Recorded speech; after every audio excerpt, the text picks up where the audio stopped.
Tiny Tales with Priyanka। हाय, मैं हूँ किट्टू।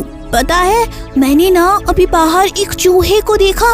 उसको ना एक बिल्ली बहुत सता रहा था।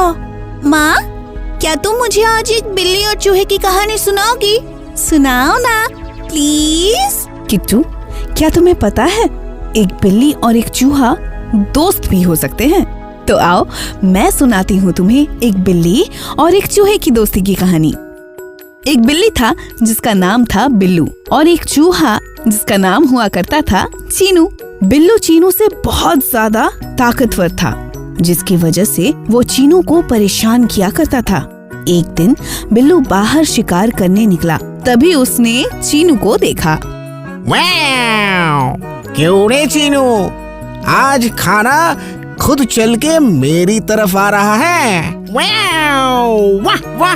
ए बिल्लू, मुझे खाने की बिल्कुल कोशिश मत करना, वरना बहुत बुरा होगा। तुम हमेशा मुझे और मेरे दोस्तों को परेशान करते हो। भूल गए, हम दोनों एक ही साथ बड़े हुए हैं। वाव! तुम जैसे पिद्दू से चूहे से भाषण सुनने की मुझे कोई जरूरत नहीं। वाव! मैं जाता हूँ समुंदर किनारे ढेर सारी मछलियाँ खाने। मछुआरे मछलियाँ पकड़कर अभी लाते ही होंगे। उनमें से 6-7 मछलियाँ पकड़कर खा लूंगा। किसी को कुछ भी पता नहीं चलेगा। ठीक है, संभल कर जाना। चल हट सामने से, तुम्हारी सलाह मुझे नहीं चाहिए। बिल्लू की बातें सुनकर न जाने क्यों चीनू को कुछ ठीक नहीं लग रहा था। उसने अपने दोस्तों से कहा, दोस्तों, पता नहीं क्यों मुझे कुछ ठीक नहीं लग रहा। कहीं बिल्लू कोई मुसीबत में ना फंस जाए। चलो चलो, हम सब उसका पीछा करते हैं। ये बोलकर चीनू और उसके दोस्त छुपते छुपाते बिल्लू के साथ साथ समुंदर किनारे मछलियों से भरे नाव के पास पहुंच गए। माँ, नाव का मतलब क्या होता है? बताओ ना। नाव का मतलब होता है बोट। बोट में जाकर मछली कैसे पकड़ी जाती है वो मैं तुम्हें किसी और दिन बताऊंगी। फिलहाल तुम बिल्लू और चीनू की कहानी सुनो। इतनी सारी मछलियों को देखकर बिल्लू अपने आप को संभाल नहीं पाया और सीधा जाकर मछलियों पर झपट्टा मार दिया।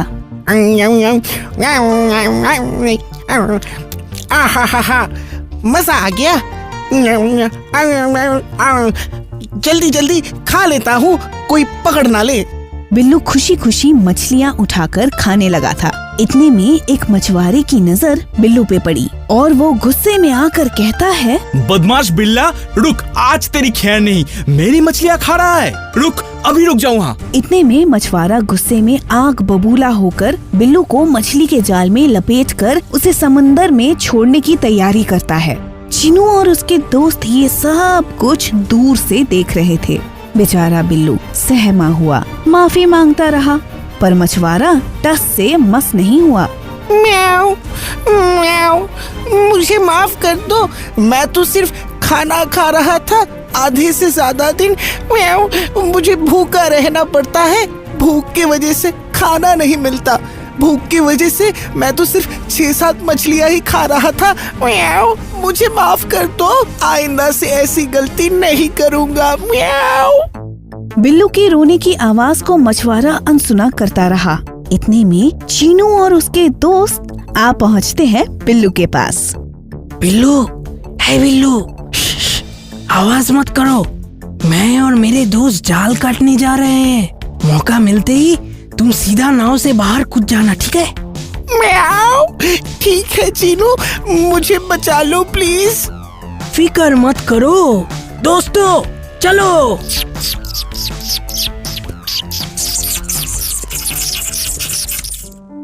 चीनू और उसके दोस्त मिलकर जाल काटने में सफल हो गए और बिल्लू को लेकर नाव से उतर गए। और वहाँ मछुआरे को ये नहीं समझ आ रहा था कि बिल्लू आखिर बाहर निकला तो निकला कैसे।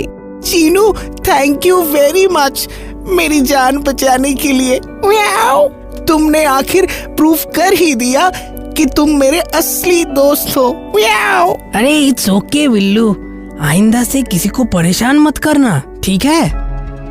तो बच्चों, आज की कहानी से हमने क्या सीखा? आज की कहानी से हमने सीखा कि कभी भी हमें अपने से कम ताकतवर को सताना या परेशान करना नहीं चाहिए। और अगर कभी रास्ते में या आपके घर में कोई भी जानवर घुसकर अगर खाना खाए तो उसे भी कभी चोट नहीं पहुंचानी चाहिए।